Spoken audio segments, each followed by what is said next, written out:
Radio Sucesos 101.7 FM presenta su noticiero Sucesos con Milton Pérez y Verónica Larrea. Un periodismo libre para una democracia plena. Los hechos y las opiniones de los sucesos que marcan nuestro tiempo.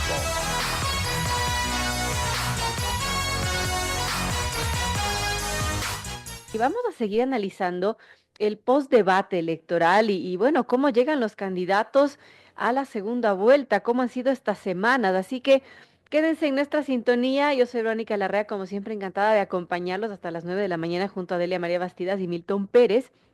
Y bueno, en el debate, los dos candidatos tuvieron 20 minutos para hablar sobre sus propuestas para, según dijeron, reactivar la economía y el empleo.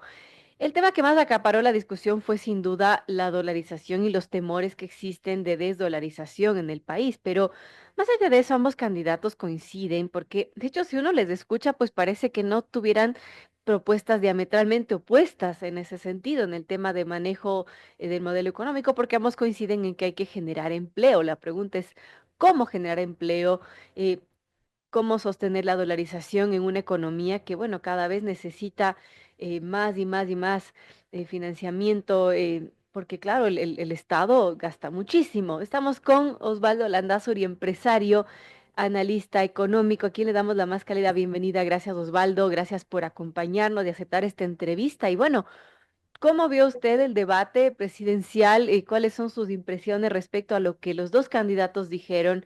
Y bueno, ¿a quién creerle? Bienvenido, Osvaldo.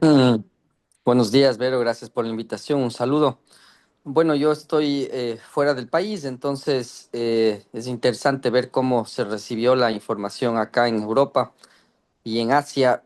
Bueno, a ver, yo creo que fueron dos temas específicos los que ellos pudieron topar en términos económicos. Luis habló de bajar el IVA y yo había conversado, he mencionado en algunas entrevistas con el candidato a vicepresidente de ella, don Diego.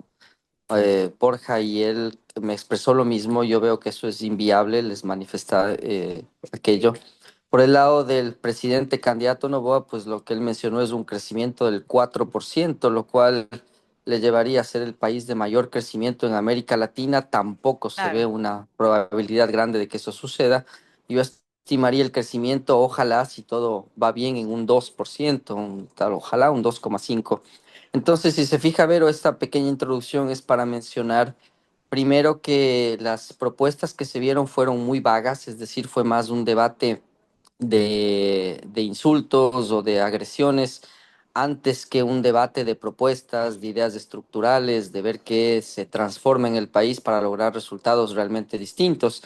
Y por otro lado, lo único que se propuso me parece que en ambos casos es inviable, es decir, bajar el IVA y por el otro lado Claro. lograr un crecimiento del 4%. A eso va el comentario. Y la segunda parte de su introducción hablaba de, bueno, qué hacer. La dolarización es únicamente un esquema monetario, no es un modelo de desarrollo ni un modelo económico. Y ese esquema monetario necesita superar algunas dificultades que son inherentes a esa propia realidad. Por ejemplo, la dolarización es rígida y eso debería hacer que los ecuatorianos flexibilicemos todo lo que acompaña a la dolarización, normas laborales, tasas de interés. Pero adivine qué, nos encargamos de hacer más bien todo rígido alrededor. Entonces, si queremos ver resultados, pues las propuestas debieron haber estado encaminadas hacia analizar los temas estructurales que están afectando la economía, como el empleo y la inversión. Ahora, ambos candidatos, si bien no dicen el cómo, Osvaldo, sí mencionan que hay que generar empleo. De hecho, hasta para el tema del IES mencionaban que una forma de sostener el IES es que se creen más afiliados a través de la generación de empleo. La pregunta es cómo lo hacen, porque los cómo estuvieron ausentes en este debate. Sí, sí, sí, insisto que lo vi de madrugada con realmente mucho esfuerzo porque no daba ganas de ver semejante presentación tan pobre. Pero lo cierto es que al final del día, Vero, si queremos generar empleo hay que atacar dos grandes temas. El primero es la inversión. Y la inversión pues tiene que ver con dos aristas, la pública y la privada. Lo que ha pasado en el Ecuador es que la inversión pública ha estado ausente porque el ajuste económico, en lugar de hacerlo donde debería hacerlo, que es el gasto corriente, resulta hacerse con la inversión. Entonces, pues al final del día eso termina afectando al empleo. Y la otra arista son las leyes laborales, es decir, si es que ellos no hablan de cómo flexibilizar esas leyes, de cómo adaptarlas a una realidad diferente, a una realidad que ahora propone plataformas, que propone inteligencia artificial, que propone distintas formas de trabajo, pues usted se va a quedar en el siglo pasado literalmente, es decir, nuestra norma laboral son de hace 100 años. Entonces yo creo que si esos dos temas no están claros, usted no va a ver un cambio en el empleo. Entonces es inversión y es normas laborales. Los dos temas tienen que ver con riesgo país, tienen que ver con macroeconomía, tienen que ver con un montón de asuntos que son estructurales. Y eso es lo que no vimos. Por ejemplo, la seguridad social, que bien comenta usted. Al final, pues termina siendo un asunto en el que por supuesto que todos queremos más afiliados, pero ¿cómo se logran más afiliados con más empleo? ¿Y eso cómo Así se es. logra? Pues probablemente flexibilizando muchas de las normas que hagan que las personas trabajen por horas, trabajen en distintos horarios, que sea más barato. No digo que ganen menos, que sea más barato, porque hay un montón de costos que los trabajadores nunca llegan a verlos, la jubilación patronal, los desahucios y una serie de cosas que al final parece que protegen al trabajador, pero lo cierto es que están protegiendo apenas el tercio de los trabajadores del Ecuador. Muy importante, son las 7:28. Estamos con este diálogo con el empresario y analista económico Osvaldo Landazuri. Qué envidia, Osvaldo, que esté fuera del país disfrutando y bueno, viendo de lejos de cómo se sacan los ojos los candidatos. Pero bueno, es importante hablar de estos temas porque sí, los electores tenemos que escoger este 13 de abril y también exigir que se eleve el nivel de discusión, ¿no? Esto que vimos del domingo, lamentablemente, pues no estuvo a la altura de dos presidenciables que tienen que responder sobre los temas urgentes de nuestro país. En todo caso, hay un tema que sí ha estado sobre la mesa algunas semanas y que ha sido un fantasma en estos tiempos, es la dolarización y una posible desdolarización. De hecho, en el debate, la dolarización fue mencionada 11 veces, sobre todo por las interpelaciones de Novoa a González, y pues el presidente candidato cuestionaba a González por las críticas al sistema de dolarización que han hecho actores justamente del correísmo, como su mismo vicepresidente o candidato a vicepresidente Diego Borja, también el mismo expresidente Rafael Correa, el entonces también candidato Andrés Arauz. En todo caso, podemos tomarlas como temores fundados, creíbles, esta posible situación de que si es que llega el correísmo al poder, el país se podría desdolarizar, tomando en cuenta también lo que está en el plan de Luisa González, ¿no? Que algo menciona al respecto y bueno, genera un poco de temor en toda la gente. Por ejemplo, en su plan, la candidata del correísmo menciona la intención de recuperar y profundizar los instrumentos para gestionar la liquidez de la economía. Esto, bueno, llama la atención. Eso está escrito en su plan de gobierno. ¿Qué podríamos pensar sobre el tema de la dolarización?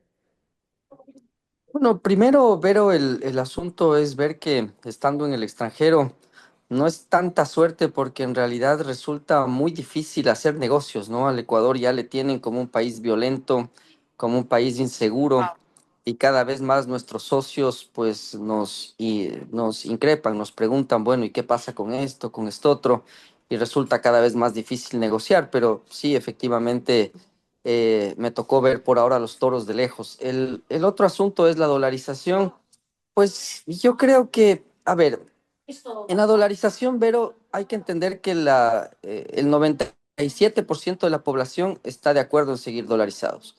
Es el único, diría yo, acuerdo nacional que tenemos como algo válido, es decir, es en lo que todos estamos de acuerdo. Entonces, un plan para salir de la dolarización no existe, es decir, eso no, es inexistente, usted sale solo de ahí explotando, es decir, como lo hizo Argentina con el pasito anterior a la dolarización, que es la convertibilidad. Solo así se sale, es decir, sin plata, cuando nos quedamos viendo la cara a todo mundo diciendo, Sí. bueno, te debo, sé que te debo, pero no puedo pagarte porque a mí no me pagan y atrás no me pagan y atrás no me pagan. Entonces, al final, pues de eso hay que estar bien claros, bien concretos. No creo que pueda existir un tal plan. Lo que sí debe estar claro el correísmo es que si se maneja mal la economía, si otra vez se toman las reservas, si el gasto se sigue expandiendo de manera ficticia a través de, por ejemplo, ampliar el balance del Banco Central, que le vi a Correa que le comparaba con, él decía, bueno, pues si yo le presto a Juan $4 y Pedro depositó 4, entonces se transformaron en 8. Claro. Bueno, pero esos bancos están bajo las leyes de Basilea. Entonces pongámosle al Banco Central en las leyes de Basilea y va a ver usted que no cumple ninguna de esas leyes. Por ejemplo, reservas es un asunto. Entonces hay que responderle a Correa, muy bien, lo que tú dices es correcto, pero tendrías que irte entonces a las normas de Basilea que aplican al sistema financiero ecuatoriano. Entonces eso es falso, no es posible ni tampoco es algo viable. Entonces en esa línea yo creo que Luis está escondiendo bastante el plan de gobierno. Yo cuando conversé con su candidato a vicepresidente, que se supone que va a ser el que maneja la economía, tampoco pude tener mucha claridad y certeza respecto a ese tema. Pero al final yo creo que van a estar muy maniatados si es que no entienden que el país que reciben ahora es un país muy distinto al del 2007. Es un país que no tiene reservas, es un país cuyo gasto corriente es absolutamente rígido y elevado, y es un país que ya no tiene posibilidades de endeudamiento. En esa línea me parece que se van a estrellar contra una realidad que probablemente sea muy compleja. Y si es que empiezan a tratar de activar medios de pago diferentes, pues lo que va a pasar es que la gente enseguida le va a decir, no, no, yo no acepto esa transferencia con ecuadólares o lo que se llame, a mí págueme en dinero contante y sonante, porque además, Vero, sepa que el Ecuador es el segundo país, me parece que después de México, en el que más efectivo se utiliza en billetes al final. Entonces, eso también da cuenta de que eso dificulta mucho la posibilidad de que cualquier actor pueda incluir medios de pago electrónicos que no estén respaldados con la moneda depositada en el banco. Entonces, yo realmente creo que ese es un asunto ya superado y al final pues tendremos que ver qué medidas toma el uno o el otro candidato para entender cómo se refuerza y se protege la dolarización. Pero, insisto, aquel plan de desdolarizar o los ecuadólares, etcétera, yo le veo que es muy difícil de implementar. Ese rato, realmente me parece que cualquier gobierno que ponga en riesgo significativo a la dolarización termina cayéndose y esa es mi visión de lo que pasaría. Bueno, ayer que conversamos con el expresidente Lenín Moreno, decía, si es que vuelve el correísmo, nos volvemos como Venezuela, pero sin la riqueza de Venezuela. Realmente me dejó preocupada.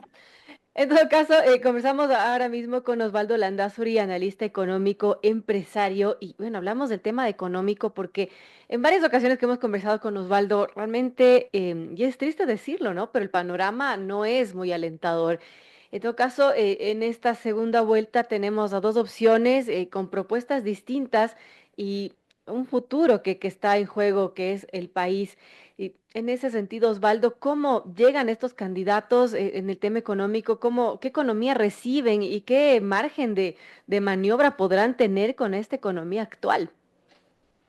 Poco margen de maniobra, Vero. A ver, yo creo que Noboa sí tiene razón en una cosa, ¿no? Lazo fue tan nefasto para el país que le entregó un estado quebrado y eso es innegable. Le tocó tomar decisiones bien complejas que un año de transición pues parecían imposibles, como subir el IVA o subir los combustibles para tratar de sostener la relación con el Fondo Monetario Internacional. Entonces, no creo que hay mucho margen de maniobra, tampoco me parece que se puedan tomar decisiones muy ligeras Claro. respecto a otros mecanismos de pago. Y me parece también que el dólar en sí mismo tiene tal fuerza que termina siendo una camisa de fuerza muy importante para las decisiones económicas que tomen los candidatos. En esa línea, pues es muy probable que aquella idea de bajar el IVA no se llegue a concretar, al menos no de inmediato.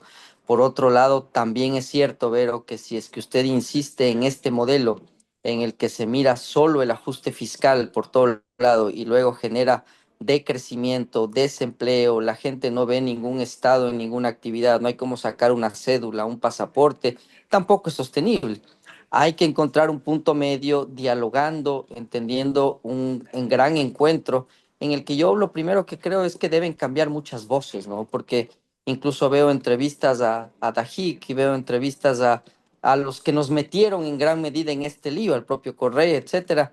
Y gran parte del gran tema me parece que los actores también se vayan refrescando, como para tener nuevas visiones. Lo mismo en el lado, por ejemplo, de los sindicalistas, en el lado de los trabajadores, para entender visiones más frescas que puedan lograr consensos alrededor de estos temas estructurales que yo comenté: empleo, seguridad social, inversión. Sin eso, pues vamos a estar empantanados en varios asuntos. Y otro tema que no hay que dejar de lado, Vero, es que probablemente tampoco van a tener mucho margen en la asamblea. Es decir, usted va a ver una asamblea bien partida, bien dividida, en donde el sector Así es. indígena va a ser decisorio y probablemente, y vamos a estar atentos todos, se van a mover en base a los ofrecimientos que les hagan unos u otros respecto a cuotas de poder. Entonces, eso también va a poner un freno a lo que creo yo van a poder ser decisiones estructurales y complejas, tanto de un lado como del otro.